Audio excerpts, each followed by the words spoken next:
कि प्रभु माया क्या है, भगवान कृष्ण से कि माया किसे कहते हैं, क्योंकि हमको तो सब सत्य लग रहा है,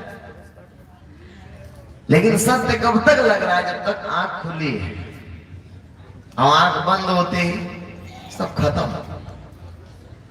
अरे मरने के बाद तो सब खत्म हो ही जाता है, सोने में भी सब खत्म हो जाता है। आप सो जाइए तो सोने के पश्चात ये भी नहीं पता रहता है कि हम सोए हैं कहां, जमीन पे सोए हैं कि पलंग पे सोए हैं, कि हम स्त्री हैं कि हम पुरुष हैं कि हम राजा हैं, कुछ पता लगता है? इतना भी नहीं पता होता है कि हम कौन हैं, हमारी कितना संपदा है, भिखारी है कि हम राजा हैं। और जागे तो फिर से प्रपंच शुरू। बहुत टेंशन है आपके दिमाग में, बहुत चिंता है आपके दिमाग में, एकदम दिमाग फटा जा रहा है। सो जाइए, सब खत्म। जगेंगे तो फिर वही प्रपंच शुरू है।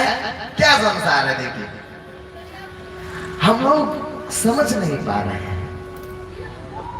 और नहीं समझने के कारण इस कदर इसको सत्य मानकर फंसे हुए हैं। कृष्ण जी से नारद जी ने पूछा, ये जो दिखाई दे रहा है संसार है, माया है कुछ? तो कहे नारद, माया कुछ भी नहीं होती है। ये बात उन्होंने एक घटनाक्रम से समझाया। कैसे समझाया? प्रैक्टिकल जो होता है ना, प्रायोगिक किसी को समझाना बहुत अच्छा होता है, और सैद्धांतिक रूप में समझाना थोड़ा कम समझ में आता है।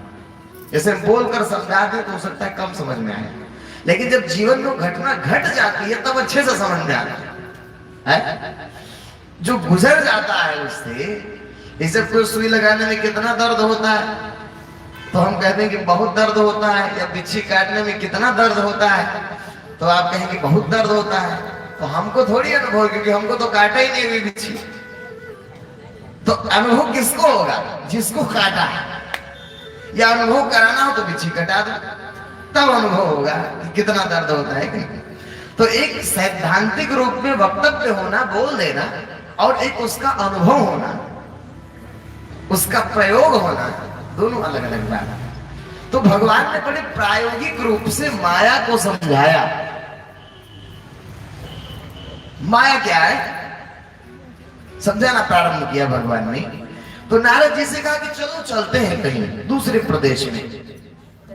चलते चलते, पैदल चलते चलते चलते चलते, बहुत धूप थी, तपती धूप। अब धूप में चलते चलते जब थक गए, प्यास बहुत जोर से लगी, तो भगवान कृष्ण रुक गए वृक्ष के नीचे और नारद जी से कहे कि नारद, बहुत धूप है, बहुत प्यास लगी, ऐसा करो जाके पानी लेकर पिया जाए, जल ग्रहण करके फिर चलेंगे अपने मार्ग पर। भगवान बैठ गए। नारद जी जल लेने के लिए पास ही के गांव में जाते। आप समझ रहे माया का मतलब क्या है? कुछ नहीं, लेकिन दिखाई सब दे रहा है। कितना विचित्र सृष्टि है, आप देखिए, कितनी वैचित्रता को लिए हुई सृष्टि है कि कुछ नहीं होने के बावजूद भी सब कुछ कैसे दिख रहा है भाई। आप टीवी को देखकर आश्चर्य नहीं होता कि इसमें कुछ नहीं है, फिर भी सब दिखाई दे रहा है। तो ऐसे सारी सृष्टि है कुछ नहीं, फिर भी दिख रहा है। तो कैसे उन्होंने समझाया?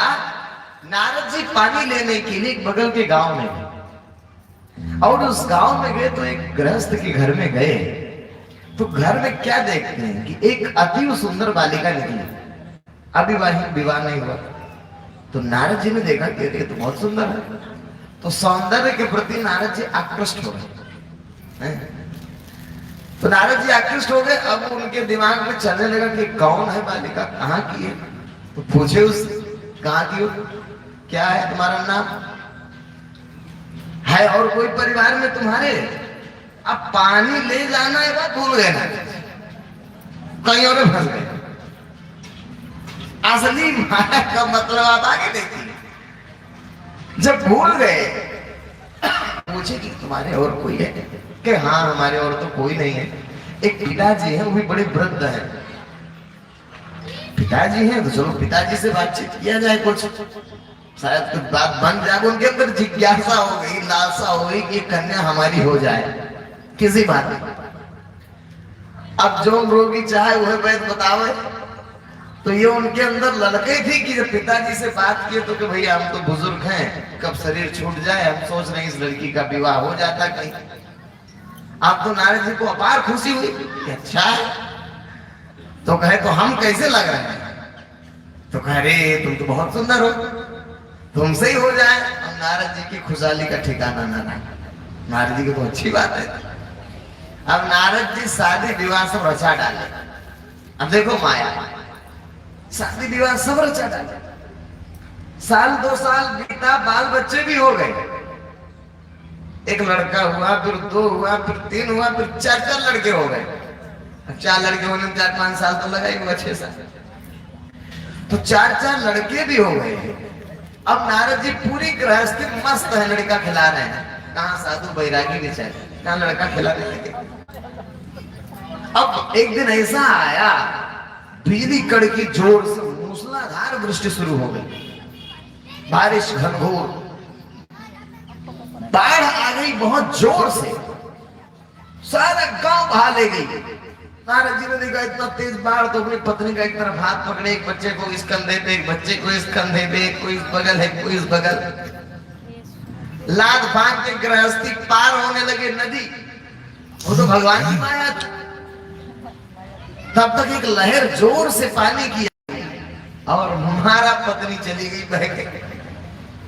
पत्नी चली गई तो चिल्लाने लगे, उसी चिल्लाहट में 2 लड़के बह गए। अब 2 लड़के और बचे, 2 लड़कों को पकड़े पकड़े किसी तरह पार होने ही वाले थे, तब तक एक झकोर आया, 2 लड़कों को बहा के लेके चला गया। सब अब क्या दुर्दशा हुई होगी वो मोहासक्त व्यक्ति, जो इतना परिवार बच्चों से मुंह में आसक्त है। चिल्ला चिल्ला कर नारद जी रोने लगे नदी पार। और जब रोने लगे, क्योंकि विस्मृति हो गई ना, तब तक पीछे से आवाज आई, नारद पानी नहीं लाए। मैं बैठा हूं कितना देर से, और तुम पानी नहीं लाए, तो हम प्यासे मर रहे हैं। 1 घंटा हो गया फिर महाराज। अब चैतन्यता आई ना, ये कहां थे? तो अभी 1 घंटा हुआ तो महाराज तो बाल बच्चे सब हो गए हमारे। तो क्या नाराज जानते हो, यही माया है, कुछ नहीं। जैसे स्वप्न में आप चले गए, तो स्वप्न में गए तो पता लगा कि कई दिन बीत गए, 1 घंटा सोए, 1 घंटा के लिए हम बूढ़े हो गए, ऐसा भी स्वप्न। कई दिन बीत गए 1 घंटा के लिए। आप काल ऐसा है, काल का जो चक्र सृष्टि में चल रहा है, समय अलग अलग समय है सबका।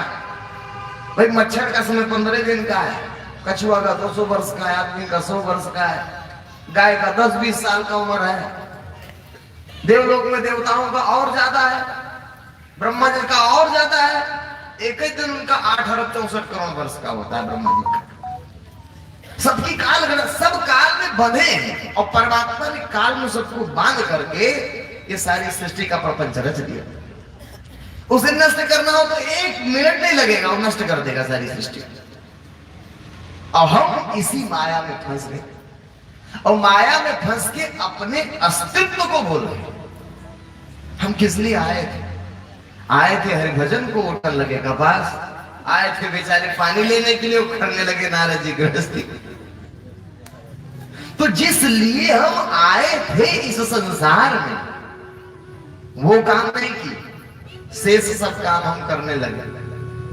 किस लिए आए थे?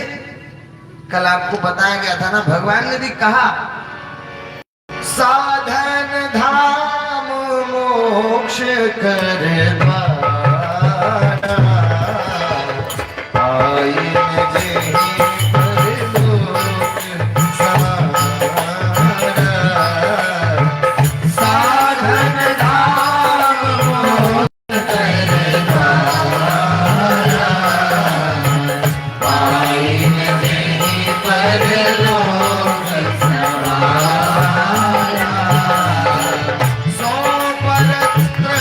दुख पावई सिर धुन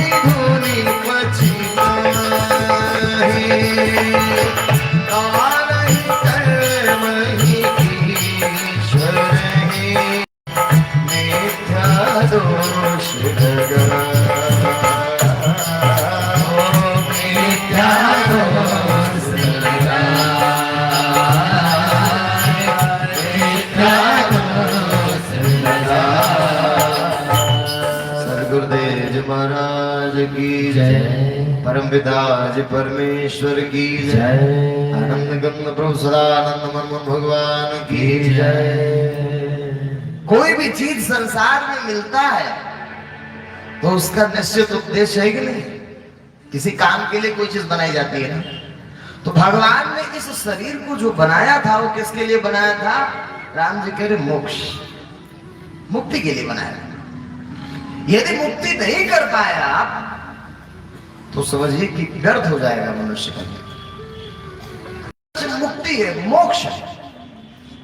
मोक्ष इसलिए हमको प्राप्त करना है क्योंकि 84 लाख योनियां बहुत कष्टकारक है, इतना कष्टप्रद है, इतना कष्टप्रद है कि आप उसका आकलन में बिच्छी वाला हाल है। मारेगा नहीं तो पता ही नहीं लगेगा कितना दर्द होता है, लेकिन अनुभूति कर सकते हैं कि 1000 बिच्छू एक साथ डंक मारे, उतना मरने में तो कष्ट होता है। यही छोड़ दो आप, ये तो जन्मने मरने वाली बात है। नर्क इतना दुसाध्य है। नर्क जान रहे हैं? 28 प्रकार के नर्क हैं। नर्क में एक एक नर्क ऐसा ऐसा है। भोगना किसको है? जीवन आप ही भोगेंगे, शरीर नहीं छोड़कर चले जाएंगे, सूक्ष्म शरीर से भोगेंगे। तो कष्ट की अनुभूति वही यही भी कर रहा है, यहां भी वही अनुभव कर रहा है। ये जो मारा गया ये चोट किसको लगा? उसी को लगा, तो वही निकल के जाएगा। तो चोट तो वहां भी लगेगा, तो कौन बचाएगा? ऐसे ऐसे नर्क हैं। 28 प्रकार के नरकों का वर्णन आता है गरुड़ पुराण। भगवान विष्णु गरुड़ जी को ज्ञान देने लगे तो गरुड़ जी ने इच्छा जाहिर की कि यहां शरीर जो छोड़ देता है, मृत्यु हो जाती है, उसके पश्चात जीवात्माओं के नरक में क्या दुर्गति होगी। तो भगवान ने कहा कि गरुड़, यद्यपि तुम मेरे भक्त हो, तुम्हें ये काल व्याप्त नहीं होगा, ये कष्ट व्याप्त नहीं होगा, लेकिन फिर भी खाली सुनने में ही इतना भयावह है। यहां किसी का शरीर छूटता है तो गरुड़ पुराण पढ़ते नहीं पढ़ते? पढ़ते हैं, उसको बैठ के सुनना है। अब पता नहीं पंडित जी वो अध्याय ना सुना हो सकता है, डर न जाए, फिर पढ़ना उसको। बहुत लोग तो उसको ऐसा घोषित कर दिए कि मरने के बाद ही पढ़ा जाता है उसको। घर में नहीं रखते हैं लोग। क्यों नहीं रखते घर में? घर में लगना कि जीते जी पढ़ ले तो कोई ऐसा ना बैराग हो जाए, और इतना कष्ट है। तो ऐसी मान्यता बना दी गई कि नहीं, उसको मरने के बाद ही पढ़ा जाता है। ऐसा नहीं है। अब जैसे अन्य पुराण है, मरने के बाद पढ़ने क्या उचित है भाई? अगर मरे गए आदमी तो किसको सुना रहे हो? यही वाला हाल है। जब लेकर के चलते हैं उसका अर्थी व्यक्ति का, तब कहते हैं राम नाम सत्य। जिंदा थे तब नहीं बताएंगे राम नाम सत्य। अब जब सुनने वाला चला गया तो किसको सुना रहे हो कि राम नाम सत्य? जिसको सुनाना, जीते जी सुनाना था कि राम नाम सत्य, जीते जी नहीं सुना। जब मर गया तो आप किसको सुना रहे? प्रचलन दुनिया ही ऐसी उल्टी है, दुनिया ही उल्टा। अच्छा, इसलिए क्या है, रमजान में जाते हैं तो राम नाम सत्य कहते कहते लेकर के जब जाते हैं और चिता पर रखा जाता है तो मुखाग्नि दी जाती है। मुखाग्नि, अग्नि लगाई जाती है। और अग्नि किस तरह लगाई जाती है? मुख की ओर से। जिधर मुख होता है उधर से अग्नि लगती है, पैर की ओर से नहीं लगता है। क्यों? क्यों नहीं लगता पैर की ओर से? इसलिए मुख में अग्नि दी जाती है। अब मुख तो कहीं दिखता नहीं है, लेकिन एक धारणा है कि भाई मुख जिधर हो उधर से अग्नि, मुखाग्नि कहा जाता है। क्योंकि मुख जो मिला है वो भगवान भगवान कहने के लिए मिला है। अब तुमने क्या कहा? बेटा बेटा बेटा, तो बेटे तुम्हारे मुंह में आग लगाएगा। मुंह से बेटा बेटी चिल्लाए हो तो बेटे मुंह में आग लगाता है। तो वास्तव में कहने का मतलब नरक की यातना ऐसी दुसाध्य है। गरुड़ जी ने कहा, जब भगवान सुनाने लगे गरुड़ को, 7वें अध्याय में पहुंचे तो आता है गरुड़ हुक्म पितृ अश्वत्थ पत्रवत्। जब भगवान ने सुनाया यातना, किस नरक में किस प्रकार की कैसी यातना होती है, तो गरुड़ जी कांपने लगे। ऐसे कांपने लगे जैसे पीपल का पत्ता कांपता है। इतना दुसाध्य कष्ट है। एक एक नरक है, कुंभीपाक है, तामिश्र है, अंधर तामिश्र है, रौरव है, मारव है, विषमन है, लाल भक्ष है, सार वेदन है, पुण्य है, प्राणारोध, वज्र कंटक शलवरी। तो देखो गरुड़ पुराण का चित्र दिख रहा है ना, वो गरुड़ पुराण देखिए दिखा दी, बहुत सुंदर। कौन है कैमरामैन भाई, कहां से ऑपरेट हो? बस एक ग्रंथ है गरुड़ पुराण। तो गरुड़ पुराण एक ऐसा ग्रंथ है कि उसमें सारी जीवों की दुर्दशा का वर्णन है। तो इतनी भीषण यातना है। अब हमको ये नरक न व्याप्त हो, इसीलिए मनुष्य का जीवन भगवान कि इससे हम वो काम करें जिससे क्या मिल जाए हमको, मोक्ष। दोबारा फिर जन्मना न पड़े, दोबारा फिर मरना न पड़े। तो जन्म और मरण के चक्र से हमेशा के लिए छूट जाने का नाम क्या है? मोक्ष। बहुत लोग सोचे अरे मरी के मोक्ष मिलेगा, मरने से मोक्ष नहीं मिलता। मरने के बाद तो असली खेल शुरू होता है, फिर उसके बाद तो दंड है, नरक जाएंगे, स्वर्ग जाएंगे, और फिर 84 लाख योनि में जाएंगे। कहां खेल खत्म हुआ? बहुत लोग ये समझते कि नहीं मर गए बस मोक्ष मिल गया। अरे आप नहीं देख रहे, जीवात्मा का असली खेल तो सृष्टि चक्र वाला चालू है। तो मोक्ष का नाम क्या है? मोक्ष किसको कहते हैं? कि जीव दोबारा जन्म न ले, लेकिन ये शरीर छोड़ेगा तो जन्मेगा।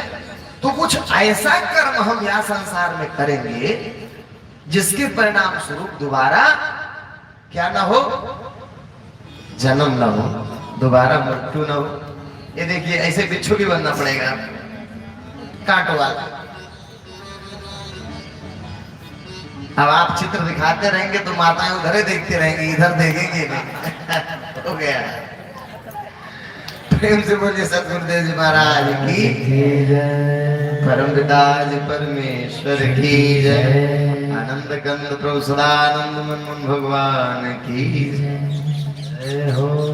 तो इसको समझना है, इसको देखना, क्योंकि सबके जीवन में देखिए आएगा कि मृत्यु से सुनिश्चित है, मृत्यु तो निश्चित है, आनी ही आनी है। और ये भी बात है कि जो चीज हमारे साथ नहीं जाने वाला है उसका हम खूब संग्रह कर रहे हैं। जो चीज हमारे साथ जाने वाला नहीं है उसको दिन रात अपना बनाने में लगे। क्या जाएगा? धनानि भूमौ पशवाश्च गोष्ठे और नारी गृहद्वार जना श्मशाने और देहश्चितायाम परलोक मार्गे और धर्मानुगो गच्छति जीव एकः। क्या कहे? धनानि, धन, धन जाता है किसी के साथ? कमा लो हीरे और मोती, कफन में जेब नहीं होती। कफन में जेब ने क्यों नहीं बनाई गई जेब? क्योंकि कुछ जाने नहीं है साथ, इसलिए कफन में जेब नहीं बनाया गया, क्योंकि साथ नहीं जाएगा। तो धनानि, धन यही रह जाए। भूमि, भूमि, जमीन किसी के साथ गया आज तक? कोई ले जा पाया है क्या? महात्मा जी सुनाए तो राजा जनक कहेंगे राज तुम्हारा है तो तुमने बनाया क्या? अरे तुम्हें तो मिला है किसी से।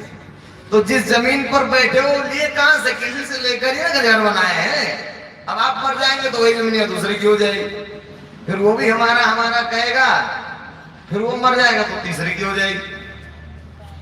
संपत्ति किसी की नहीं है। ये बेवकूफी की हमारी हमारी जो कहता है वो मूर्ख। ऐसा कि कहां किसी की है? जब तक जिंदा तब तक आपकी, फिर किसी और की हो जाएगी। किसी की नहीं है संपत्ति। तो धनानि भूमौ, भूमि भी किसी की नहीं। और पशवाश्च गोष्ठे, और भैंस किसकी है? पशु, भैंस गाय आपकी है? वो नहीं। आप एक साहब ने कितनी भैंसे मर के चली गई है कि? तो पशुवाश्च गोष्ठे, पशु भी एक घर में बांधे रह जाएंगे। और धनानि भूमो पशुवाश्च गोष्ठे, नारी स्त्री कहां जाएगी? स्त्री कहां तक जाएगी? घर के दरवाजे तक। नारी गृह द्वार जना श्मशाने, और जो आपके साथी हैं, जो लोग मित्र हैं, वो कहां तक जाएंगे? शमशान तक। और देह चितायाम, शरीर कहां तक जाएगा? चिता तक। चिता जाएगा शरीर भी नहीं जाने वाला है। देह चितायाम, बस खत्म सब। जितना आप जुटाए थे शमशान तक पहुंचने पहुंचने तक सब खत्म, भी नष्ट हो गया। अब क्या हो गया? परलोक मार्गे अधर्मानुगो गच्छति जीव एक, जीव के साथ इसके बाद केवल और केवल धर्म जाएगा, केवल कुछ जाएगा। यहां तक पहुंचते पहुंचते सब खत्म हो गया, कुछ नहीं बचा, खाली हाथ हो गया। और अगर धर्म होता है ना, साथ में जाता है। शरीर छूटने के बाद भी धर्म साथ में जाएगा, क्योंकि वो जीवात्मा से संबंधित है। नहीं तो पाप की गठरी लेके जाओ। धर्म एक ऐसा है,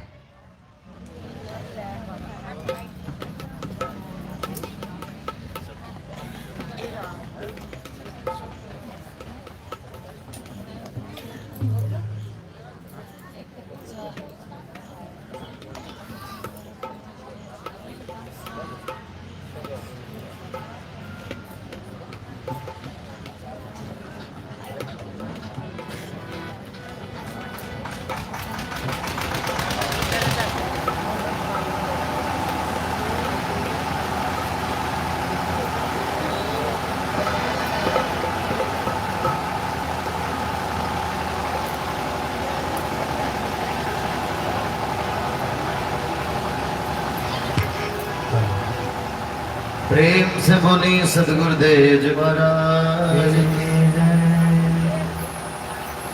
तो संसार को देखिए, चिता तक जाते जाते जितना संग्रह हमने किया था, संसार सब खत्म हो गया। अब इससे आगे धर्म चले। आदमी क्या है, सारी संपत्ति जागीर को अपना बनाने में लगा है। किसी ने लिखा, ये भैया ये दुनिया नहीं है जागीर किसी की, दुनिया नहीं है जागीर किसी की, दुनिया नहीं है जागीर किसी की, दुनिया नहीं है जागीर किसी की। अरे राजा हो या रंक, यहाँ पर सब है चौकीदार। राजा हो या रंक, यहाँ तो सब है चौकीदार। राजा हो या रंक, यहाँ पर सब है चौकीदार। राजा हो या रंक, यहाँ तो सब है चौकीदार। कुछ तो आकर चले गए, कुछ जाने को तैयार। कुछ तो आकर चले गए, कुछ जाने को तैयार। खबरदार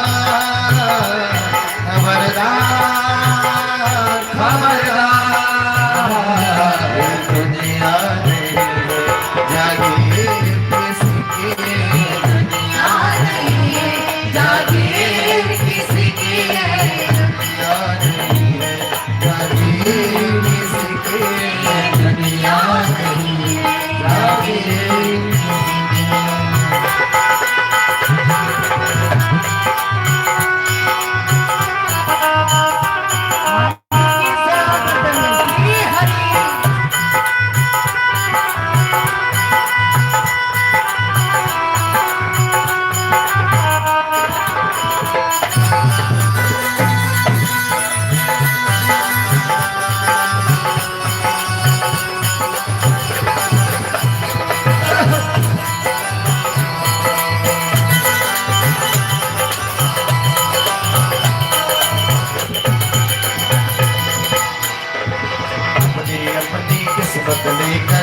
दुनिया में सब आए, हाँ सब आए। अपने अपनी किस्मत लेकर दुनिया में सब आए, सब आए हो।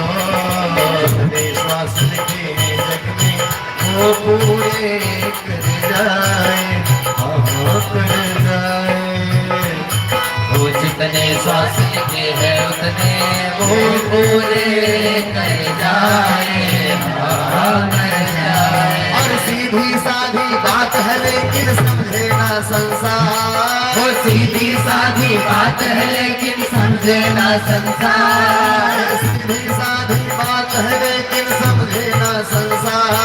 वो सीधी साधी बात है लेकिन समझे ना संसार। कुछ तो आकर चले गए कुछ जाने को तैयार, कुछ तो आकर चले गए कुछ जाने को तैयार।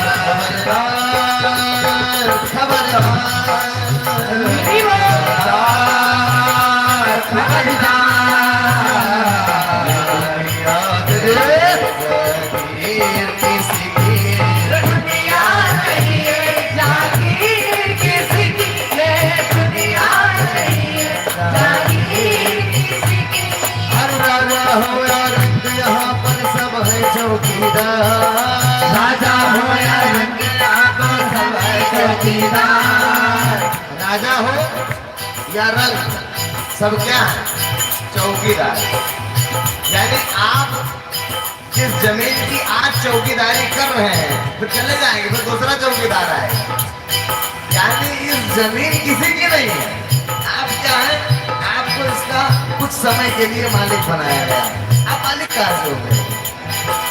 राजा हो या रंग यहाँ पर सब है चौकीदार, राजा हो या रंग यहाँ पर सब है चौकीदार। कुछ तो आकर चले गए कुछ जाने को तैयार, हो कुछ तो आकर चले गए कुछ जाने को तैयार।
रात को सोने वाले, हाँ सोने वाले। वो देख रहा है क्या क्या सपने रात को सोने वाले, हाँ सोने वाले। ये ना जाने आँख खुले तो क्या है होने वाला, हाँ होने वाला। ये ना जाने आँख खुले तो क्या है होने वाला, होने वाला। हो क्या मेरा क्या तेरा ये सब बातें हैं बेकार, क्या मेरा क्या तेरा वाली बातें हैं बेकार। क्या मेरा क्या तेरा ये सब बातें हैं बेकार, क्या मेरा क्या तेरा ये सब बातें हैं बेकार। तो आकर चले गए कुछ जाने को तैयार, और कुछ तो आकर चले गए कुछ जाने को तैयार। खबरदार खबरदार खबरदार। ये दुनिया रे जागे किसी के, ये दुनिया नहीं जागीर किसी के, ये दुनिया नहीं जागीर किसी के। दुनिया सामे दुनिया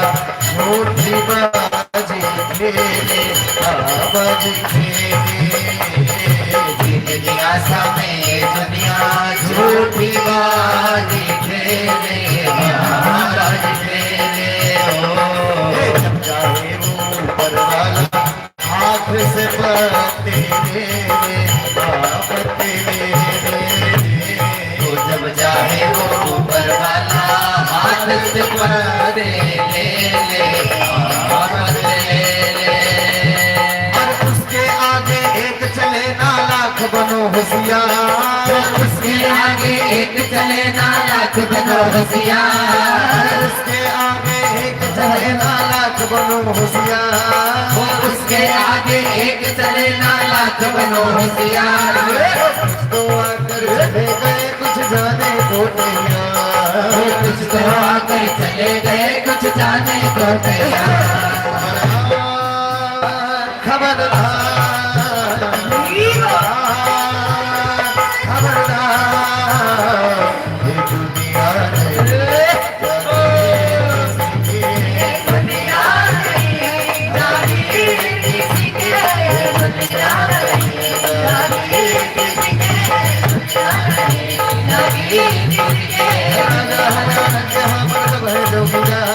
राजा हो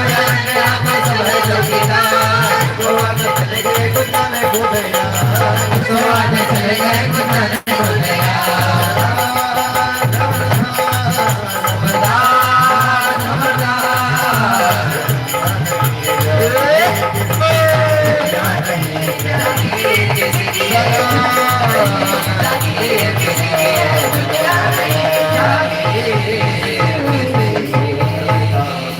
ईश्वर की जय। आनंद गंध प्रभु सदानंद मन भगवान की जय। ये दुनिया नहीं है जागीर किसी की, और जागीर बनाओगे तो क्या होगा? अपना बनाने वाले को ही देखिए कष्ट होता है। गौर से सोचो बात है, इस संसार में कष्ट व्यक्ति को क्यों होता है? कष्ट क्यों होता है? दुख क्यों होता है? क्योंकि किसी चीज से हमारी आशा और लगाव है कि नहीं, इसलिए दुख होता है।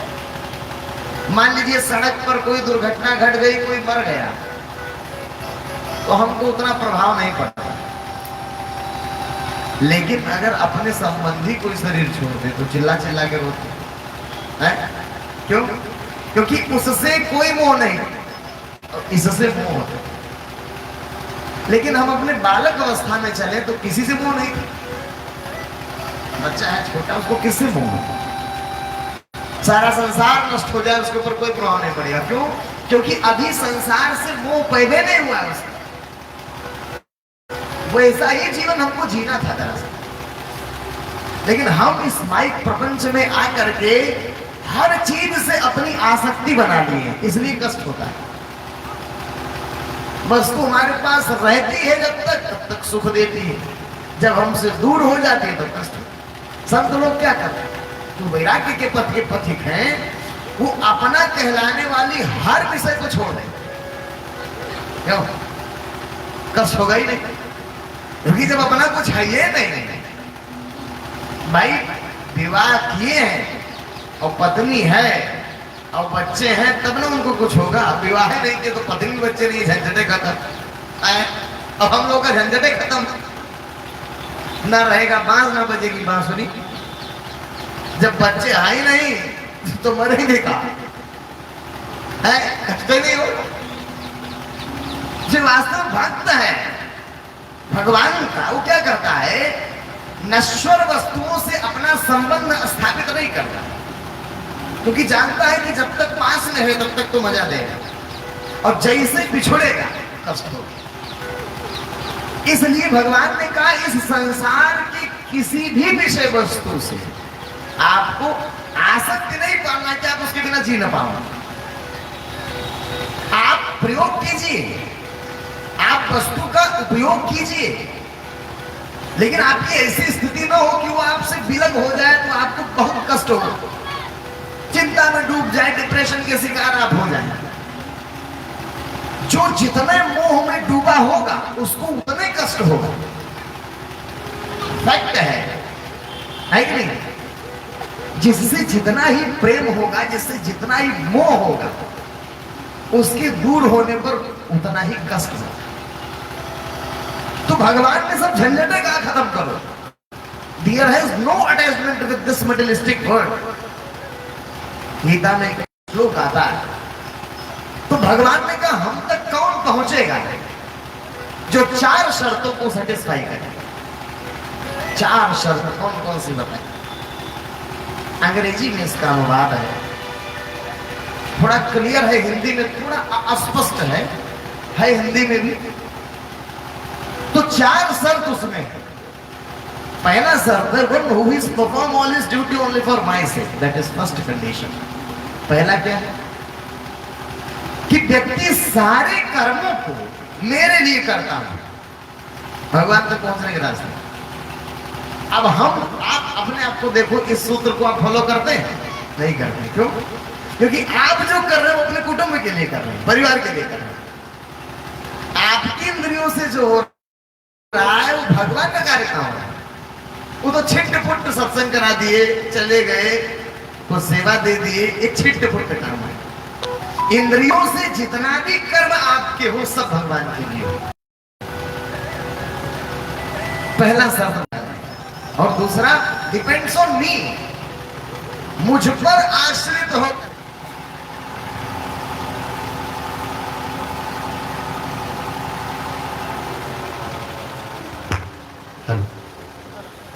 प्रेम से बोलिए सद्गुरुदेव जी महाराज की जय, परमपिता परमेश्वर की जय, आनंद कंद प्रभु सदानंद मन भगवान की जय। दूसरा शर्त क्या बताया? डिपेंड्स ऑन मी, मुझ पर आश्रित हो करके करना है। अब हम किस पर आश्रित हैं? परिवार है भाई। हम किस पर आश्रित हैं? पति के प्रति आश्रित। पति लाएगा तभी ना भोजन मिले। लेकिन मीरा ने पति का आश्रय छोड़कर भगवान के आश्रित हो गई। कुटुंब का आश्रय छोड़ दिया, भगवान के आश्रित। तो आश्रित किसके होना है? भगवान के। तो सारे कर्मों को भगवान के लिए करना। दो शर्तों पर। तीसरा विद डिवोशन एंड डेडिकेशन, श्रद्धा और लगन के साथ। ऐसा नहीं कि बोझ समझ करके करना है, भगवान की भक्ति, सेवा, उत्साह से। और चौथा सबसे कठिन शर्त, and there has no attachment with this materialistic world, और उसका इस भौतिक संसार से किसी भी प्रकार की कोई आसक्ति न हो। प्रयोग करेगा वस्तु का। देखिए वस्तु का प्रयोग कर रहे हैं। अब आप कहो कि जो ये कपड़ा है तो इससे आसक्ति है, तो कपड़े से आसक्ति नहीं, ये आवश्यकता है। 2 प्रकार की चीजें, एक है आवश्यकता, एक है आवश्यकता बनाना। अब मान लीजिए आप जहां रह रहे हैं, आपको यहां से हटा दिया जाए, आप हटेंगे नहीं। क्यों? क्योंकि इससे आसक्ति है, लेकिन हमको हटा ही जाना है 5 दिन बाद। हम लोग जो जीवन जीते हैं, मतलब 1 महीना तो कोई रहती ही नहीं है। 1 महीना याद करना पड़ेगा कि साल में कहीं 1 महीना रहे हैं। 10 दिन वहां तो 15 दिन वहां तो 5 दिन वहां तो 2 दिन वहां, ऐसे करके पूरा साल चल रहा है। 10 साल से ऐसे चल रहा है, ऐसे चल रहा है। तो किसी स्थान से भी आ सकती नहीं, व्यक्ति से भी बस उतना ही व्यवहार है जितने से आपका काम चल जाए। यानी वो मर जाए, वो शरीर छूट जाए तो उसका इतना प्रभाव आपके ऊपर नहीं पड़ता। और जो पढ़ने वाला था उसको छोड़ दिए हम लोग। परिवार ही होता है मुख्य, माता पिता भाई बहन सगे संबंधी। तो इनसे पहले ही राग हट चुका, पहले ही छोड़ दिए। तो अब कोई खास प्रभाव, जैसे क्या होता है, मान लीजिए जो लड़की है, बच्ची है, बालिका है, विवाह नहीं हुआ है, तब तक माता से बहुत मोह रहता है, पिता से बहुत मोह रहता है। लेकिन वही बालिका जब विवाह हो जाता है तो वो मोह ट्रांसफर हो जाता है पति में। बच्चे हो जाते हैं तो मोह बच्चों में हो जाता है। अब माता के पिता उतना मोह नहीं है कि नहीं? तो ऐसे ही क्या हुआ, हम लोगों ने जो मोह घर परिवार संसार में था उसको छोड़ दिया, हटा दिया। तो अब सारा मोह जो हो गया वो भगवान के प्रति हो गया। सारा मोह और सारी आसक्ति का हो गई, परमात्मा के प्रति हो गई। और परमात्मा एक ऐसा चीज है, कभी मरता ही नहीं, कभी नष्ट नहीं होता। तो वो नष्ट नहीं होगा तो आपको कष्ट नहीं होगा, कष्ट नष्ट से होगा। जब वो हटेगा, वो दूर जाएगा तो कष्ट होगा। और ऐसी चीज से हमको प्रेम करना है, ऐसी चीज से हमको संबंध स्थापित करना है जो नष्ट, अथवा उतना ही व्यवहार करना है जितने में हमारा काम चल जाए। व्यवहार करना दुश्मनी नहीं कर लेना है, व्यवहार करना है, लेकिन उतना ही जितना हमारा काम चल जाए उतना ही व्यवहार करना, तो आप संसार में आनंदित रहे। Then he reaches to me, ये 4 शर्त जब फॉलो करेंगे तब आप उस तक पहुंचेंगे। अब बताइए, इन चारों में से एक को शर्त आप पालन कर रहे हैं? एक को शर्त नहीं पालन कर रहे हैं, कैसे पहुंचेंगे? सारे कर्तव्य कर्मों को आप घर परिवार के लिए कर रहे हैं, घर में आश्रित होकर, नौकरी चाकरी के आश्रित होकर कर रहे हैं, और उसी में सारी श्रद्धा और लगन है आपकी, तीसरी तक। और चौथा, नो अटैचमेंट, भयंकर अटैचमेंट है। अटैचमेंट मैंने लगाओ, बच्चे से लगाओ, पत्नी से लगाओ, कैसे पहुंचेंगे आप? सूत्र तो नहीं दिया भगवान ने। इन चारों सूत्रों को आप सेटिस्फाई करेंगे तब पहुंच पाएंगे वहां तक। और 4 में से कोई सूत्र नहीं लागू है तो क्यों?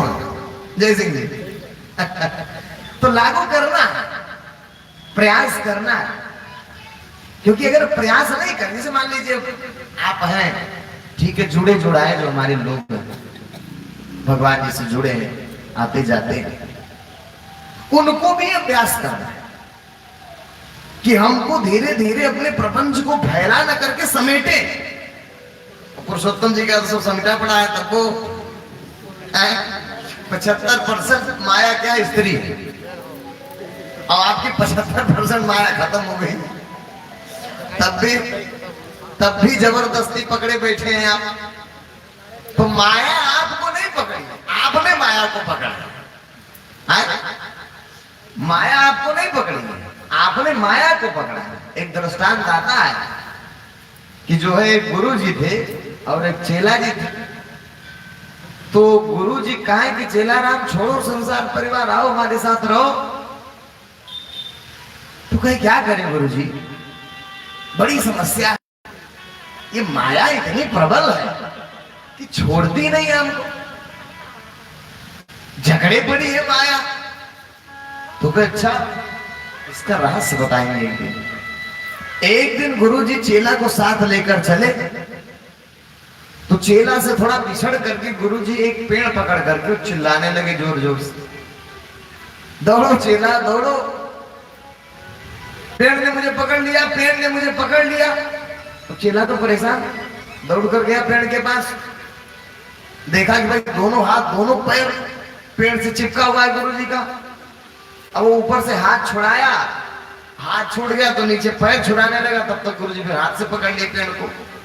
अब बैठ कर जब हाथ छुड़ा के ऊपर देखा तो फिर हाथ पकड़ ली, पैर छुड़ाए तो हाथ से पकड़ रहे, हाथ छुड़ा तो पैर से पकड़ ले, परेशान हो गया। फिर देखने लगा कि आखिर ये पेड़वा गुरु जी को क्यों पकड़ रहा है, हमको क्यों नहीं पकड़ रहा। अगर पेड़ ही पकड़ता तो हमको भी पकड़ता, लेकिन हमको तो पेड़ पकड़ ही नहीं रहा है, ये गुरु जी को क्यों पकड़ रहा है। तो जब पैर छुड़ा रहा है तो ऊपर देखा तो गुरु जी पकड़ लिए पेड़ को।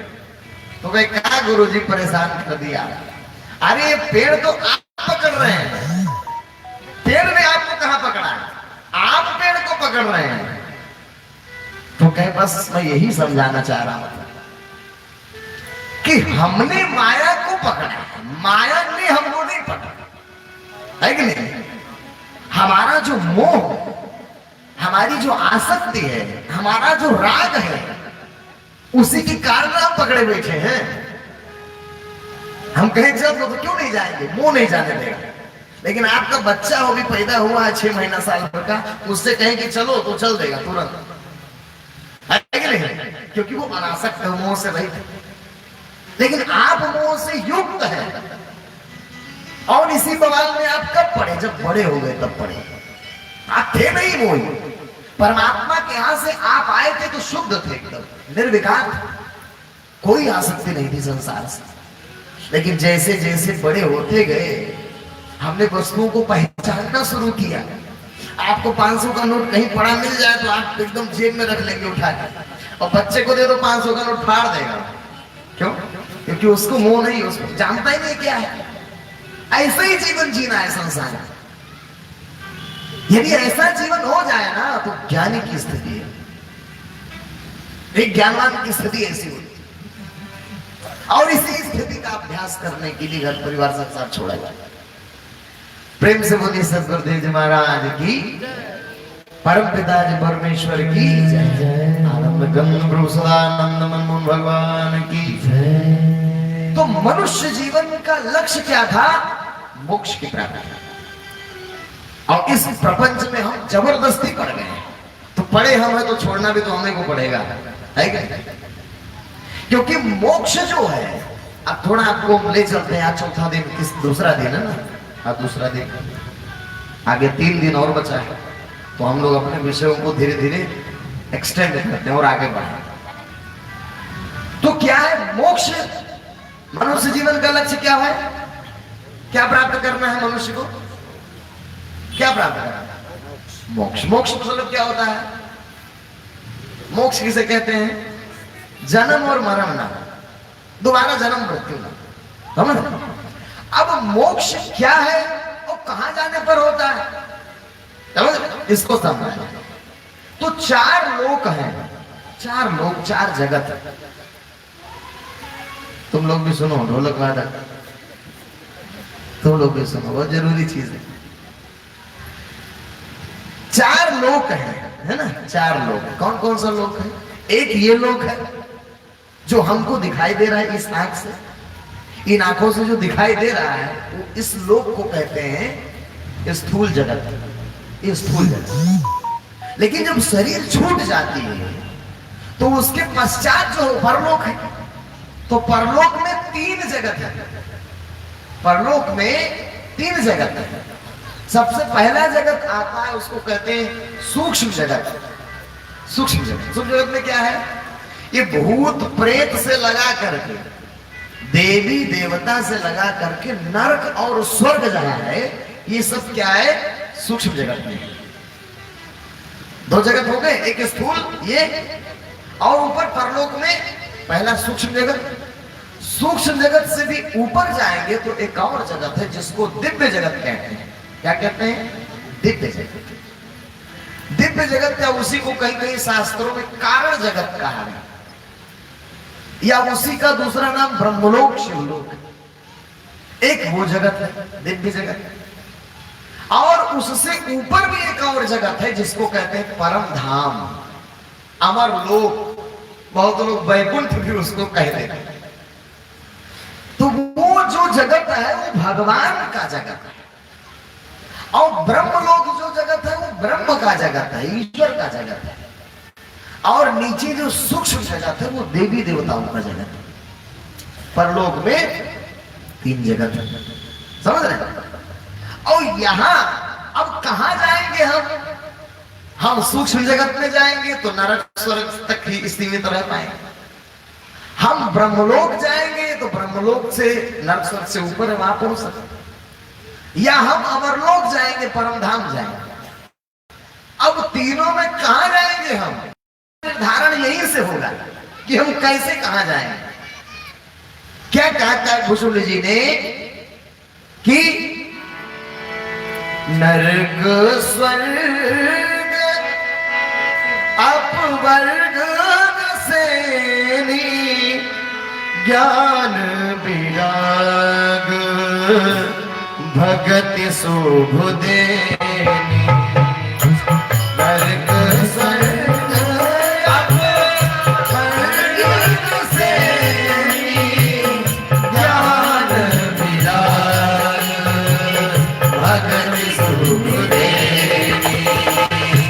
नरक स्वर्ग अपवर्ग सेनी ज्ञान विराग भगति शुभ देनी।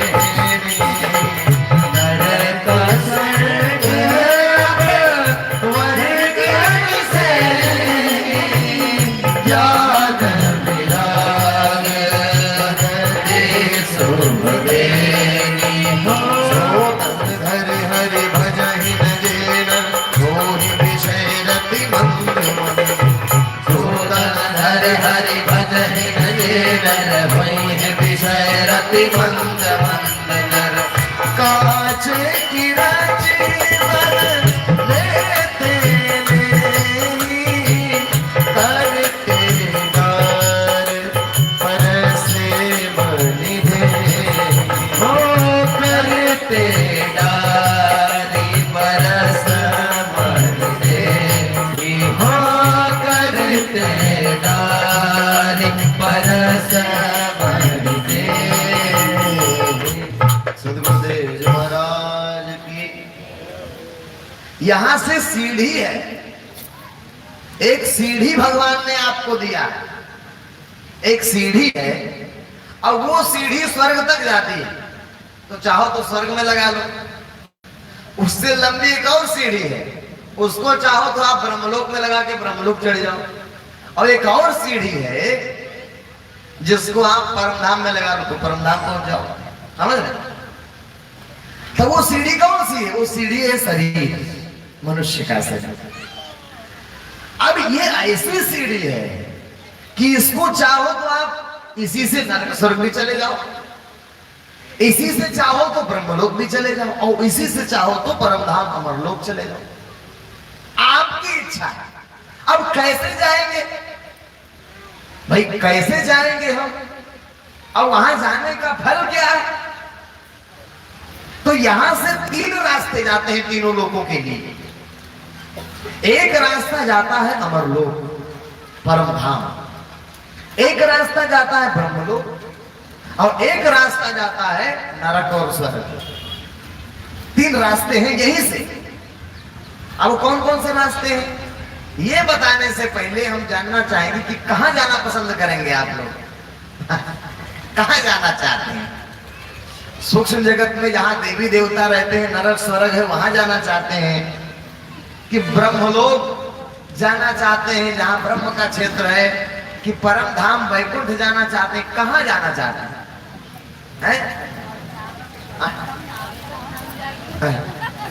परम धाम ही क्यों जाना भाई? सूक्ष्म जगत में देवलोक में देवी देवताओं के क्यों नहीं जाना है? ऐसा अब देखिए, जाना है स्वर्ग नरक इसलिए नहीं जाना है क्योंकि स्वर्ग और नरक एक समझ लो होटल है। नरक में तो भैया कष्ट है, कोई नहीं जाना चाहे, और स्वर्ग में अगर चले गए तो कहे स्वर्ग हूं स्वल्प अंत दुखदाई। स्वर्ग का भी जो सुख है वो थोड़ी देर के लिए, जैसे पुण्य खत्म होगा फिर धकेल देंगे स्वर्ग से, आप देवता रखेंगे नहीं। जैसे होटल में तब तक रखेंगे जब तक जेब में पैसा है, पैसा खत्म हुआ कि निकाल के बाहर कर देंगे आप। ऐसे स्वर्ग जितना पुण्य यहाँ किए हैं आप उसी का फल बनेगा और स्वर्ग जाएंगे आप। तो स्वर्ग से फिर आवागमन है, फिर 84 लाख का चक्कर काटो, फिर वही नरक जाओ स्वर्ग जाओ। तो क्योंकि वहां मोक्ष नहीं है, वहां से आवागमन है, इसलिए स्वर्ग नरक जाना उचित नहीं है। समझ रहे? उससे ऊपर वाला जगत क्या है? ब्रह्मलोक। वो ब्रह्मलोक में भी वहां से भी आना पड़ता है, क्योंकि भगवान कृष्ण ने कहा गीता में अध्याय 9 में भगवान कह रहे हैं कि हे अर्जुन, तेकुम भुक्त्वा स्वर्गलोकम विशालम क्षिप्रे पुण्ये मृत्युलोकम विशन्ति एवं त्रयी धर्म अनुप्रपन्ना गतागतम काम कामा लभन्ते। हे अर्जुन, जब यहां पुण्य करोगे तो पुण्य के प्रभाव से आपको शरीर छूटेगा तो क्या मिलेगा? स्वर्ग। लेकिन जैसे पुण्य खत्म हुआ फिर आप मृत्युलोक चले आओ। समझ रहे? तो मृत्युलोक चले आएंगे आप, यानी वहां मोक्ष नहीं है, इसलिए उसको नहीं जाना है स्वर्ग में। स्वर्ग नरक की कामना बिल्कुल उस रास्ते को नहीं पकड़ना है जो स्वर्ग नरक ले जाता हो। दूसरा रास्ता ब्रह्मलोक जाता है। अब ब्रह्मलोक अगर आप चले गए तो ब्रह्मलोक में भी भगवान ने 8वें अध्याय में कहा कि अर्जुन, आ ब्रह्म भुवनालोका पुनरावर्तिनो अर्जुन मामुपेत्य तो कौन्तेय पुनर्जन्म न विद्यते। हे अर्जुन, अगर तुम ब्रह्मलोक भी चले गए तो ब्रह्मलोक से भी तुम्हारा पतन हो जाए, क्योंकि ब्रह्मलोक भी हमेशा हमेशा नहीं रहता, एक युग तक आपको रखा जाए। फिर भगवान धरती पर आएंगे तो फिर ब्रह्मलोक से भेज दिया जाएगा। अब उसके बाद धरती पर आके तो पता नहीं क्या हो जाए, माया में फंस जाए, फिर 84 का चक्कर काटने लगे तो ब्रह्मलोक भी ठीक नहीं है। हमें कहां जाना है? अमर लोक जाना है। अमर लोक एक ऐसा स्थान है, यद गत्वा न निवर्तन्ते तद्धामं परमं मम। इसलिए किसी ने कहा, किसी से उनकी मंजिल का पता पाया नहीं जाता, किसी से उनकी मंजिल का पता पाया नहीं जाता, किसी से उनकी मंजिल का पता पाया नहीं जाता, किसी से उनकी मंजिल का पता पाया नहीं जाता।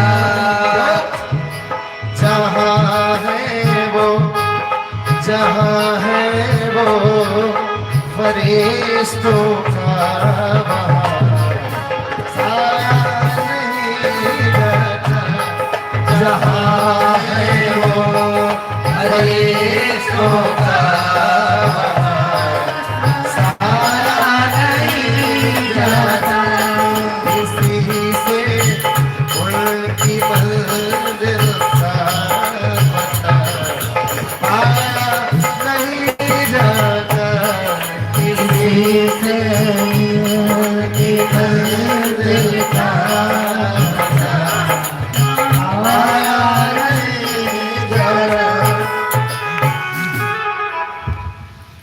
फरिश्ते मतलब, फरिश्ते माने देवता। उर्दू लफ्ज में देवताओं को क्या कहते हैं? फरिश्ते। आप लोग देवता कह लो। तो किसी से उनकी मंजिल का पता पाया नहीं जाता। भगवान कृष्ण अध्याय 15 में कह रहे हैं, ये अर्जुन ने पूछा कि प्रभु ब्रह्मलोक से भी वापसी है?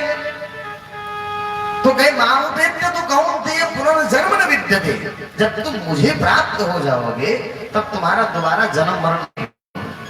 तो कहे तो आप ब्रह्मलोक में नहीं रहते? तो कहा मैं ब्रह्मलोक में नहीं रहता हूं। मैं कहां रहता हूं? तो ना तदभासते सूर्य ना शशांको न पावकः और यद गत्वा न निवर्तन्ते तद्धामो परमो मम। अर्जुन, मैं जहां रहता हूं वो मेरा परम धाम है। वहां ना तदभासते सूर्य, सूर्य की भी रोशनी उसको प्रकाशित नहीं कर सकती, ना शशांक को, चंद्रमा की रोशनी भी उसको प्रकाशित नहीं कर सकती, न पावकः, अग्नि की रोशनी भी उसको प्रकाशित नहीं कर सकती। मेरे लोक को सूर्य और चंद्रमा की रोशनी भी नहीं पहुंच सकती। यद गत्वा, और जो मेरे लोक को जाता है, ना निवर्तन्ते, वो दोबारा नहीं लौटता, तद्धामं परमं मम, वो मेरा परम धाम है। तो परम धाम में कौन रहता है? भगवान रहते हैं। परम धाम कहाँ है? जहां फरिश्ते लोग भी नहीं पहुंच सकते, देवी देवता भी नहीं जा सकते परम धाम में। देवी देवताओं की पहुंच नहीं है। जहां है वो फरिश्तों का वहां साया नहीं जाता, किसी से उनकी मंजिल का पता पाया नहीं जाता। इसलिए तो कोई नहीं जान पाता है भगवान। कोई भी ब्रह्मा शंकर इंद्राज लोकपाल भी भगवान को नहीं जानते, क्योंकि जहां है वो फरिश्तों का वहां साया नहीं जाता, क्योंकि भगवान जाए वहां फरिश्ते भी नहीं पहुंच सकते। फरिश्ते माने देवी और देवताओं की पहुंच भी नहीं है। हमको वहां जाना है। जब वहां चले जाएंगे तो दोबारा जन्म और मरण हमारा नहीं होगा। समझ आया? 3 जगत है, सूक्ष्म जगत, देवी देवता, नरक स्वर्ग है, उससे ऊपर ब्रह्मलोक। तो इन दोनों लोकों से आवागमन है। लेकिन जब परमधाम आप चले जाएंगे तो वहां से दोबारा नहीं लौटता है। वो भगवत धाम, वो परम धाम, वो परलोक। तो वहीं जाने का सबका प्रयास होना चाहिए, है कि नहीं? वहीं जाने पर मोक्ष मिलता है, समझ रहे हैं? अब वहां जाएंगे कैसे? तो 3 रास्ते हैं, यहां से 3 मार्ग। महात्मा जी ने थोड़ा बताया, शायद आप लोग ना समझ पाए। वो 3 रास्ते कौन से हैं? तो पहला जो रास्ता है वो जाता है स्वर्ग नरक, यानी ब्रह्म स्वर्ग नरक सूक्ष्म जगत में जाता है, या देवी देवता रहते। वो रास्ता कौन सा है? वो है कर्म का मार्ग है। कर्म, जो हम लोग कर्म कर रहे हैं, तो 2 प्रकार के कर्म हम करते हैं संसार में रहकर, गृहस्थी में रहकर 2 कर्म आप करते हैं। कुछ अच्छा करते हैं और कुछ बुरा भी करते हैं। जानबूझ के नहीं करते तो अनजाने में होता है, लेकिन होता है बुरा, क्योंकि हर परिवार में। तो इन दोनों कर्मों का अलग अलग फल बनता है। तो कर्म में जब जीवन आप जिएंगे तो अंतिम पहुंच नरक स्वर्ग हो पाएगा। बुरा करेंगे फल बनेगा पाप, जाना पड़ेगा नरक। अच्छा करेंगे तो फल बनेगा पुण्य, जाएंगे स्वर्ग। स्वर्ग और नरक से ऊपर आप नहीं जा सकते हैं अगर इस कार्य को आप करेंगे, कर्म जो कर रहे हैं आप कर्म। अब इसमें सुकर्म और कुकर्म 2 ही है। सुकर्म माने अच्छा कर्म, माने हवन यज्ञ जप तप पूजा पाठ तीर्थ व्रत दान, ये सब का है अच्छा कर्म। तो इसके प्रभाव से आप अधिक से अधिक स्वर्ग और नरक जा सकते हैं, यानी इससे ऊपर नहीं गति है। और जब इससे ऊपर नहीं जा पाएंगे तो फिर आपको मृत्युलोक आना पड़ेगा, फिर 84 के चक्कर में घूमना पड़ेगा, समझ रहे हैं? इसलिए इस कर्म के मार्ग से श्रेष्ठ एक और मार्ग है। इससे श्रेष्ठ एक साधना का मार्ग है। साधना माने आध्यात्म का मार्ग। नाथ जी ने कुछ बताया भी था, अब बहुत विस्तृत यहां नहीं करेंगे क्योंकि समय जो है कम है अपने पास, और मुझे लगता भी नहीं कि यहाँ कोई साधक होगा। कोई है जो आध्यात्म की क्रियाओं को जानता हो? आध्यात्म माने सोहम हंसों को जानता है क्या होता है? नहीं जानता। तो आध्यात्म बहुत गूढ़ चीज है, मानव के समझ में भी कम आएगा। ऐसे समझ लीजिए आप, आध्यात्म क्या है कि जो आप काम कर रहे, कर्म कर रहे हैं, जब आध्यात्म में जाएंगे तो सब छूट जाएगा। आध्यात्म एक ऐसा कार्य है कि ये गृहस्थी छोड़कर जंगल पहाड़ कंदरा पकड़ना पड़ता है उसके। जो जंगलों में जाकर उधर उत्तराखंड बद्रीनाथ केदारनाथ की गुफाओं में ऋषि बैठे हैं ध्यान लगाए, वो मार्ग है आध्यात्म। तो ये सब छोड़ करके वहां जाकर के लीन होना पड़ेगा आपको साधना में, ध्यान में, तब जाकर के क्या होगा, वो आध्यात्म के मार्ग को पकड़ पाएंगे, समझ रहे? और उस मार्ग के माध्यम से जब देह छूटेगी समाधि में जाकर के, तब आप ब्रह्मलोक जाता है। तो ये मार्ग तो बहुत कठिन है, क्योंकि वहां भोजन भी नहीं मिलता है पहाड़ों में। अभी बद्रीनाथ के कपाट बंद हो गए, अब बंद रहेंगे। इधर अक्टूबर से लगाए और जो है 4 महीने उधर अप्रैल तक बंदे रहते। अप्रैल में थोड़ा बर्फ खुलता है, अब बर्फ गिर जाएगी वहां भयंकर, वहां ना जाना सब बंद हो जाएंगे, मार्ग से अवरुद्ध हो जाते हैं। लेकिन वहां अभी भी योगी पड़े अंदर है, कुछ खाते ही नहीं पीते ही नहीं, तपस्या कर रहे हैं। लेकिन उतना कठिन तपस्या से भी मोक्ष नहीं मिलता है। जान लीजिए बात, मुख्य बात यह है कि उतना कठिन 0 डिग्री से -30 डिग्री तापमान में भी रहने वाला साधक जो बैठा है, उसको भी मोक्ष नहीं मिलता है। क्यों? क्योंकि वो मोक्ष का मार्ग नहीं है, वो मार्ग है ब्रह्मलोक का। अगर इतना घनघोर तपस्या करेंगे तो कहां जाएंगे आप? ब्रह्मलोक में जा सकते। मुक्ति नहीं हो सकती, और मनुष्य जीवन में मुक्ति नहीं मिला तो बेकार है 0 डिग्री में रहना, क्या फायदा? लेकिन वो जानते ही नहीं कि 0 डिग्री में हम रह रहे हैं तो हमको क्या मिलेगा। वो जानते हैं कि मुक्ति मिलेगी, मुक्ति नहीं मिलती। लेकिन हाँ, सिद्धि बहुत हो सकती। वो जो मार्ग है उसमें बहुत सिद्धियां हैं, मतलब ऐसी ऐसी भी सिद्धियां हैं कि आप 1000 साल भी जी सकते हैं। आप चाहें तो 2000 साल भी जिंदा रह सकते हैं, ऐसी सिद्धियां उसमें है। लेकिन मोक्ष नहीं है। मोक्ष हमको प्राप्त क्या करना है? मोक्ष प्राप्त। मनुष्य जीवन का लक्ष्य क्या है? मोक्ष है। तो आध्यात्म बड़ा कठिन है, कर्म बड़ा आसान है जो आप कर रहे हैं कर्म। तो कर्म का जो मार्ग है वो नरक स्वर्ग ले जाता है, आध्यात्म का जो मार्ग है वो ब्रह्मलोक ले जाता है। तीसरा एक और मार्ग जिसको क्या कहते हैं, तत्व ज्ञान। वो मार्ग सीधा आपको परम धाम लेकर जाए, जिससे मोक्ष मिले। तत्व का ज्ञान। भगवान विष्णु से गरुड़ जी ने कहा कि प्रभु मोक्ष किससे मिलता है। कल एक डॉक्टर साहब आए थे, आए नहीं आज डॉक्टर साहब, कल डॉक्टर साहब लेकर आए थे, महेश जी लेकर आए थे, महेश खटाना और डॉक्टर साहब आए थे, क्या नाम है, आज नहीं आए। और डॉक्टर साहब कल आए, हमसे पूछे कर्म योग और ज्ञान और योग, कर्म योग और ज्ञान में अंतर पूछे हो, क्या अंतर है तीनों में। तो देखिए यही अंतर है। उन्होंने कहा तीनों में श्रेष्ठ कौन सा मार्ग है, तो तीनों में जो श्रेष्ठ मार्ग है वो ज्ञान मार्ग है, क्योंकि ज्ञान मार्ग अमरलोक ले जाता है, योग का मार्ग आपको ब्रह्मलोक ले जाएगा और कर्म का मार्ग आपको स्वर्ग ले जाएगा। गीता में तीनों कर्म धारणाओं की बात है। इसी को दूसरी भाषा में जड़वादी धारणा कहते हैं। जड़वादी माने कर्म जो हम कर रहे हैं, जड़वादी धारणा है। चेतन वाली धारणा माने आध्यात्म, वो जंगल पहाड़ों वाली, वो आध्यात्म। और तत्व ज्ञान माने जिस मार्ग पर हम लोग चल रहे हैं, तत्व ज्ञान का मार्ग। तत्व ज्ञान का मार्ग मोक्ष दिलाता है, साधकों का मार्ग ब्रह्मलोक दिलाता है और कर्म का मार्ग नरक स्वर्ग दिलाता है। इसी को वेद में सूत्र में कहा गया, असदो वा सद्गमय, कर्म का मार्ग, तमसो वा ज्योतिर्गमय, अध्यात्म का मार्ग, मृत्योर वा प्रथम गमय, ये ज्ञान का मार्ग।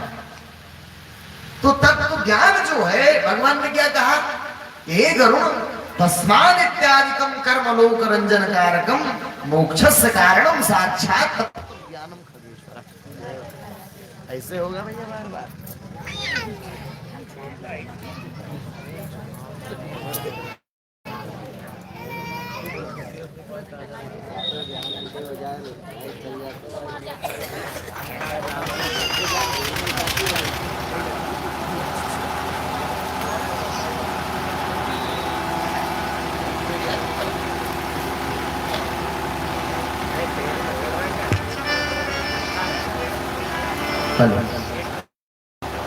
प्रेम से बोलिए सदगुरुदेव महाराज की जय, परमपिताजी परमेश्वर की जय, आनंद कंद प्रभु सदानंद मनोहर भगवान की जय।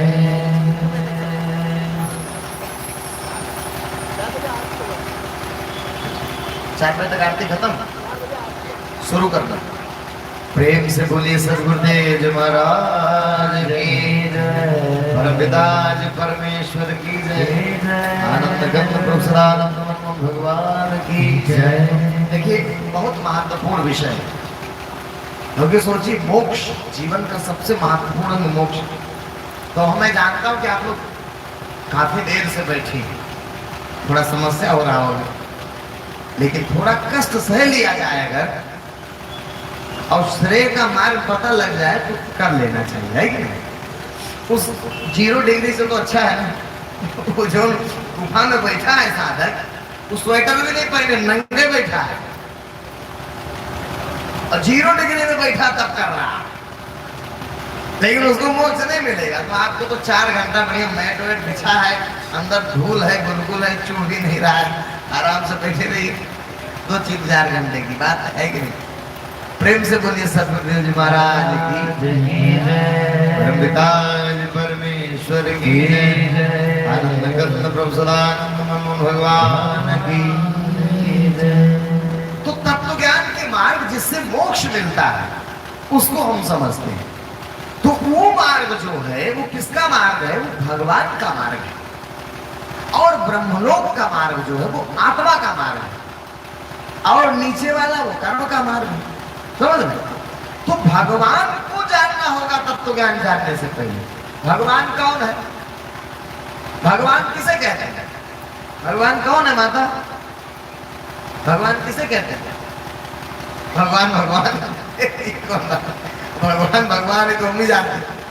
भगवान भगवान है, भगवान कौन है हम पूछ रहे हैं भाई। कुछ लोग गणेश जी को भगवान कह रहे हैं, कुछ लोग शंकर जी को भगवान कह रहे हैं, कुछ देवी देवताओं को भगवान कह रहे हैं, कोई पितरों को पूजने में लगा है, तो सवाल तो ये है कि भगवान कौन है। बहुत सारे ग्रामीणों में जाइए तो अलग अलग देवी देवताओं का स्थान बना करके उनको ही भगवान मानकर पूछते हैं। तो भगवान कौन है, मुख्य प्रश्न तो ये है, क्योंकि मोक्ष देगा भगवान ने। मोक्ष कौन देगा? भगवान देगा। और भगवान नहीं जानेंगे तो भक्ति किसकी करेंगे आप? अब करेंगे तो उल्टा पुल्टा होगा, क्योंकि भगवान कृष्ण ने अवैध घोषित किया है गीता में, यदि किसी की भी भक्ति आप करेंगे भगवान को छोड़कर तो मोक्ष नहीं मिलेगा, चाहे जितना श्रद्धा से करो, चाहे जितना श्रद्धा और लगन से आप भक्ति कर डालो, मोक्ष की प्राप्ति संभव नहीं है। इसलिए भगवान को जानना बहुत आवश्यक है कि भगवान है कौन, समझ रहे हैं? अब इसी के लिए इसी पर 3 दिन सत्संग चलेगा, कल परसों नरसों, और क्रीम निकलेगी अंतिम दिन 5वें दिन है। तो 3 दिन हम लोग मंथन करेंगे भाई परमात्मा कौन। सीधे बता देने से तो बात बनेगी नहीं, आपके पकड़ समझ में भी नहीं आएगा। बताने को तो 1 मिनट में बताया जा सकता है, लेकिन समझ में नहीं आएगा। तो समझाने के लिए 3 दिन की भूमिका हम लोग बना रहे हैं, ठीक है? प्रेम से बोलिए सतगुरुदेव जी महाराज की, परमपिता जी परमेश्वर की जय। आनंद कंद प्रभु सदानंद मनमोहन भगवान की। क्योंकि बहुत मतांतर है। देखिए, आप अलग अलग संप्रदायों में जाएंगे तो बुद्धिस्ट में जाएंगे तो कहेंगे कि बुद्ध भगवान, जैनियों के पास जाएंगे तो कहेंगे महावीर भगवान है, कबीर पंथियों के पास जाएंगे तो कहेंगे कबीर भगवान है। अलग अलग पंथ वाले अपना अपना घुसेड़ पंच मचाए हैं। कर्मकांडियों के पास जाएंगे तो उनके लिए सभी भगवान है, गणेशो भगवान, शंकरो भगवान, फलानो भगवान, ढिकान भगवान। अब सवाल उठता है कि इतने सारे भगवान कहां से आ गए भाई? वेद का मूल सूत्र है एको ब्रह्म द्वितीयो नास्ति, वो एक है।